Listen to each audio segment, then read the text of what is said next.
Всем доброго раннего утра.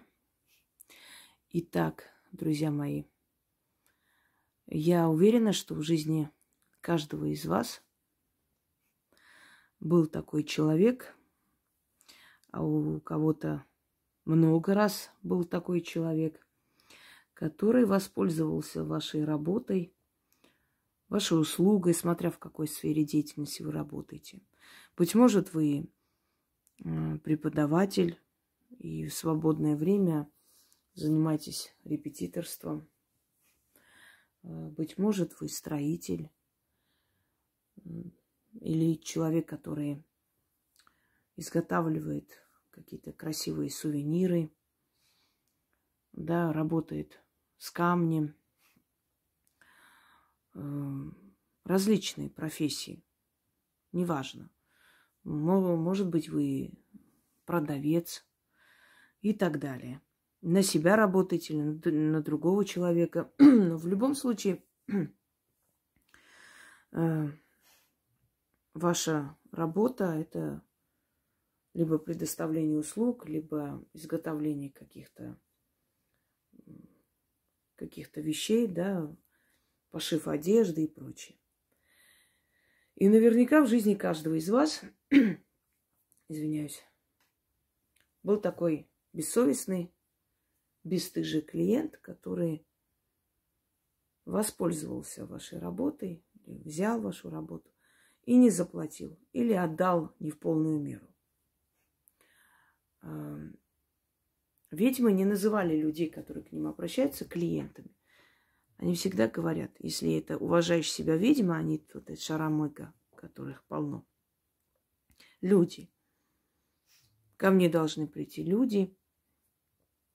В нашем случае просто слово клиент, услуга, это как услужение кому-то, а клиент всегда прав и так далее.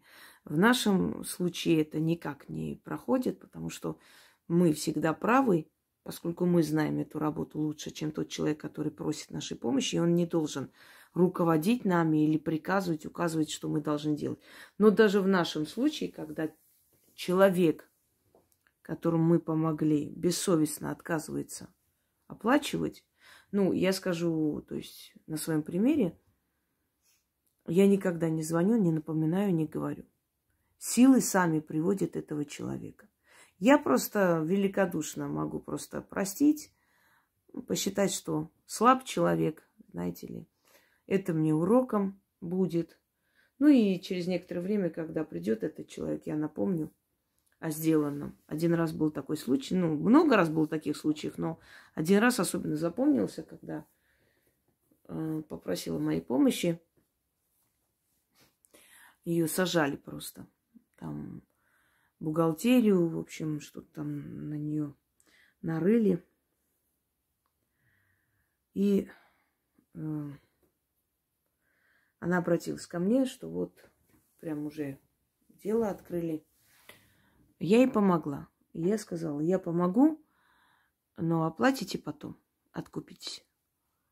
Я ей помогла, она сказала, что вроде уже все решается, в скором времени напишет. Все, исчезла. Через некоторое время пишет Яне, что вот Инга мне год назад помогала, у меня сейчас такая проблема, мне там насчет ребенка надо спросить и так далее. Она скинула мне номер, я захожу, смотрю, вот та самая девушка, которой я уже один раз помогла. Я говорю, вам нужна моя помощь насчет ребенка. Да, это не лечение, ребенок там имеется в виду, чтобы вы поняли, 20-летняя девушка. Вот, дочери, у нее там дела. Я говорю, замечательно, вот как только вы расплатитесь за прошлую работу, можете прийти и уже попросить новую. А прошлую, да, а можно я потом оплачу? Я говорю, то есть вы оплатите точно так же, как и в прошлый раз оплатили. Правильно я понимаю? Нет, просто я тогда у меня не было возможности. Я говорю, а вы знаете, что это плевок в душу? То есть вы меня обманываете. Вы говорите, я обязательно оплачу, а потом просто исчезаете. Хорошо, у тебя не было возможности, ты могла бы сказать, вы знаете, там вот у меня нет возможности, я извиняюсь, а можно я по частям отдам или как-то? Ну, по крайней мере, из уважения ты должна написать человеку, или ты думаешь, что ты можешь обмануть силой? Конечно же нет. Вот возникла проблема с дочерью, ты пришла. В любом случае. Могла бы пойти к другому человеку, но знает, что там не помогут. Она уже понимает, что только я могу помочь в этом случае, да, и поэтому ко мне пришла, естественно. А бывали случаи, когда меня просто откровенно злил человек. Я выходила из себя из-за их хамства. Бывали случаи, когда человек обратилась ко мне, и она забеременела, а потом, ну, то есть, опять же, исчезла. Я знать не знаю, не звоню, не пишу, ничего, они сами. И она мне, нет, женщина, которая привела ее, то есть та, которая посоветовала, она узнала, что она забеременела, и ей говорит, как бы, а ты не считаешь, что вот надо будет заплатить человеку, да, за работу? А та сказала, за какую работу надо платить?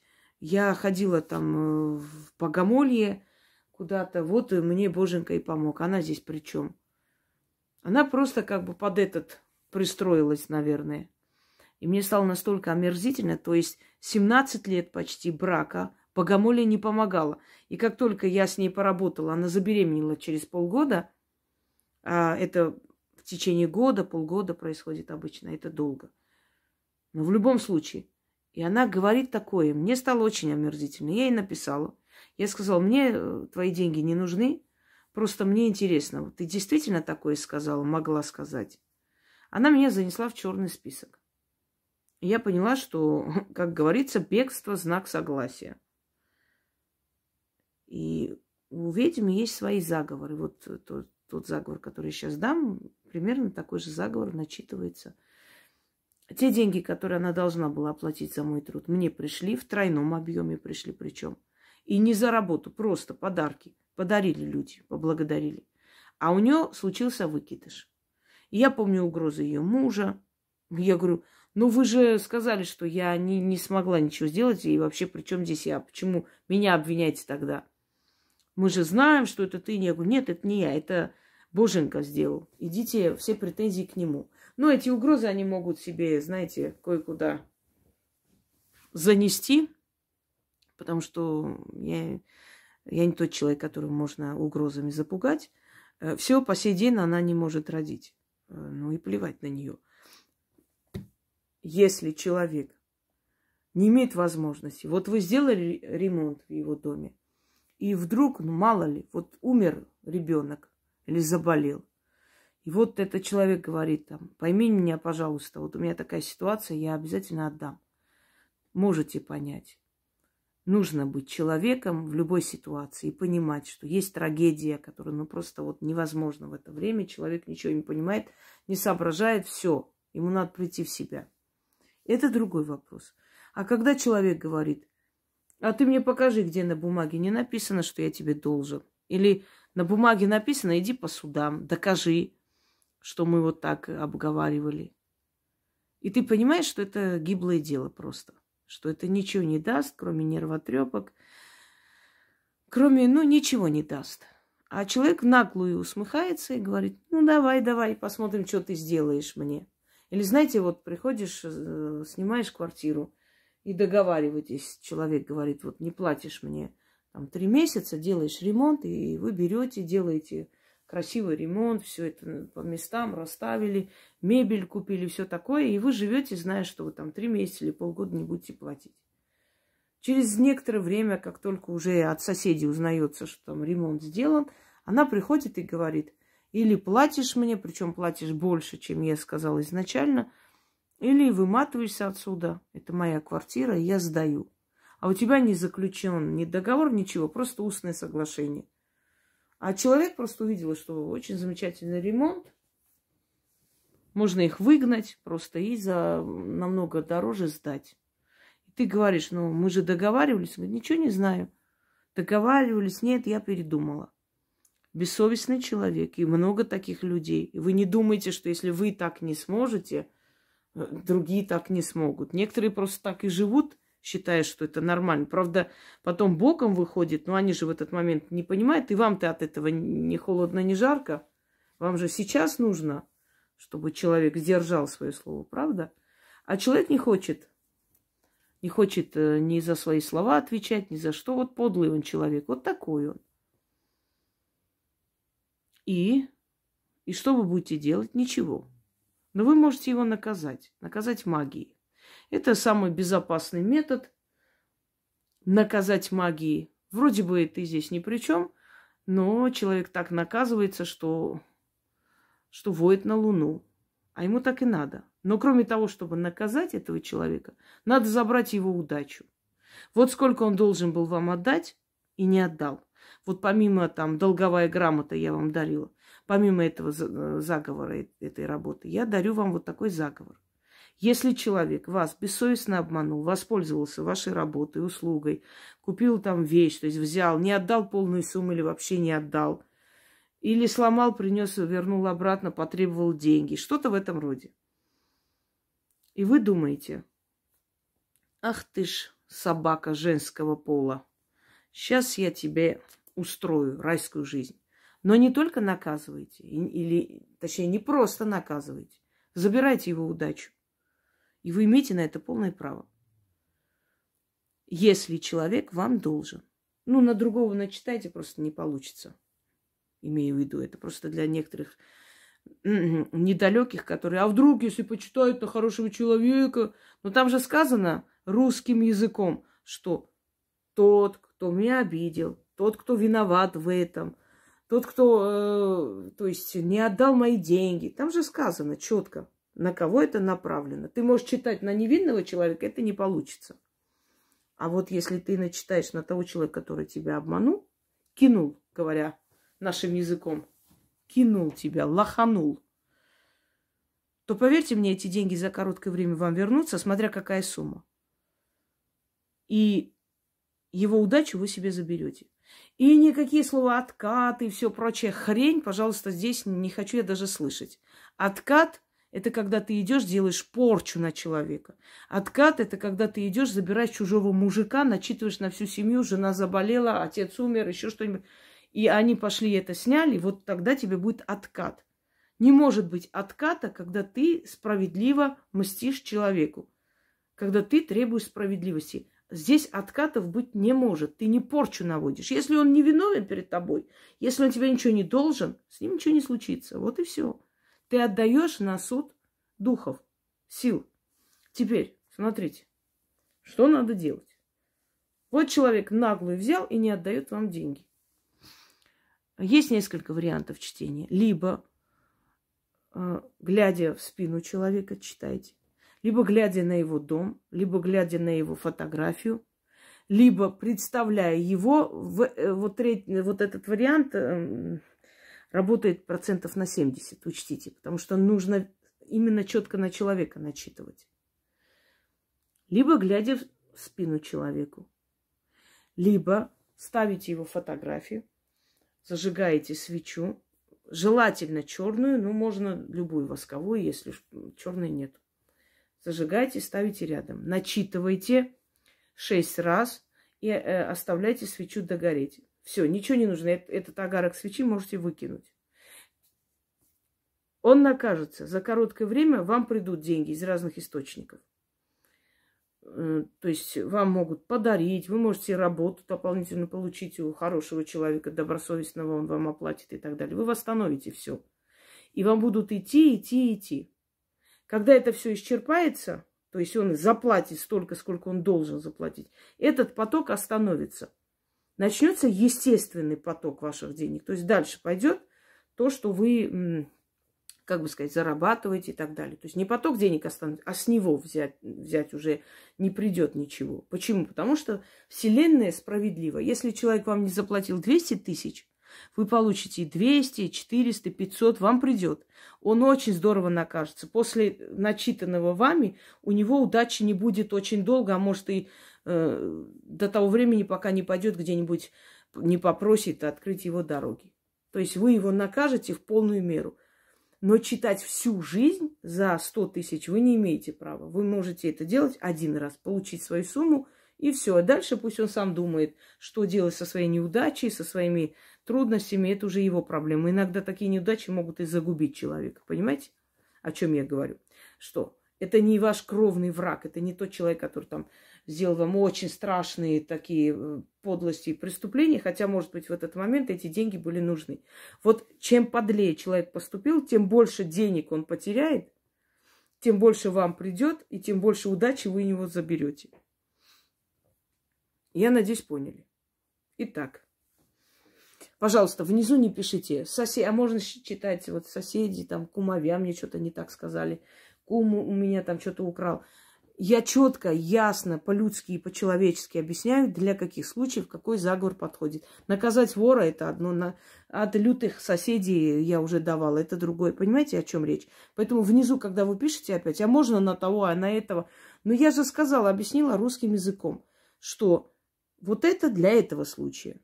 А на тот случай есть другой заговор. Ищите и найдете. Постучите и отворится вам. Итак, читать 6 раз. Здесь имя называть не обязательно. То есть, точнее, не нужно. Здесь по-другому все устроено. Взял мой труд, оплатить отказался. Ты сам в своем приговоре расписался. Деньгами не плати, удачей заплати. Тебя судьба разорит, а меня озолотит. Век тебе без удачи куковать, а мне всю жизнь с удачей пировать. Тебе дно и болото, а мне вершина и престол. Да будет так, заклинаю. Если это женщина, конечно, читайте там, как для женщин, там расписалась, да, значит, и так далее. То есть читайте, как для женщины. Надеюсь, поняли. Если семья вас обманула, читайте на того главного, кто обманул в семье. Жена, муж, кто вас нанимал. Взял мой труд, оплатить отказался. Ты сам в своем приговоре расписался. Деньгами не плати, удачей заплати. Тебя судьба разорит, а меня озолотит. Век тебе без удачи куковать, а мне всю жизнь с удачей пировать. Тебе дно и болото, а мне вершина и престол. Да будет так, заклинаю. Вот. И результат не заставит себя ждать, я вас уверяю, за очень короткое время. Знаете, месть – это сладкая вещь. Надо ставить наглецов и подонков на место. Потому что если мы прощаем зло, то мы соучастники этого зла. Мы распространяем это зло на земле. И вот эта вот рабская психология простить, забыть, отпустить, мы тем самым приумножили зло на земле. За 2000 лет вот этого рабского состояния простить, простить, простить и молиться за угнетающих тебя и так далее, мы дали возможность подлым людям процветать. Потому что они знают, что им все будет прощено, поскольку так надо. Никого прощать не нужно. Нужно каждого ставить на место. Я могу простить только тогда, когда вижу, что он получил по морде. Столько, сколько надо было. Вот тогда не то, что просить, сказать, ну и все, хрен с тобой, до свидания. Вот тогда можно, да. А, извините меня, очень легко и просто советовать простить в то время, когда человек работал день и ночь, чтобы заработать для своей семьи какую-то сумму. А ему показали средний палец и сказали, пошел вон отсюда, ничего не докажешь, иди, давай отсюда. Вот и все сделал, да и свободен. Знаете, как обидно, больно и как просто хочется взять морду набить, но ты знаешь, что при этом тебя еще и посадят.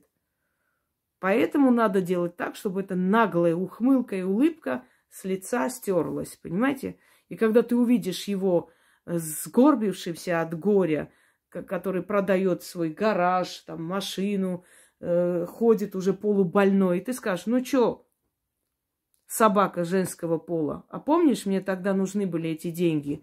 Просто вопрос жизни и смерти. А ты, подонок, взял и вот так вот со мной поступил. Ну что, эти деньги тебе счастье принесли? И тогда вам станет легче жить захотите. Не надо быть баранами. Вот, прощаю, пущай Бог там накажет. Боженька, ага, побежал он наказывать, конечно. Сколько мы видим, этот Боженька только подлых и поощряет. Они ездят на своих мерсах, ограбили, убили. Я не знаю, чего они только разорили, отобрали. И по одному месту им, знаете, а ты всю жизнь этим помогай, тем помогай, тем подавай и все такое, и ходишь такой весь побитый, весь несчастный, бедный. Знаете почему? Потому что, еще раз говорю, что Бог этой системы злой Бог. И он покровительствует злым людям. Так вот, если вы не хотите, чтобы зло процветало, надо это зло наказывать. Всем удачи!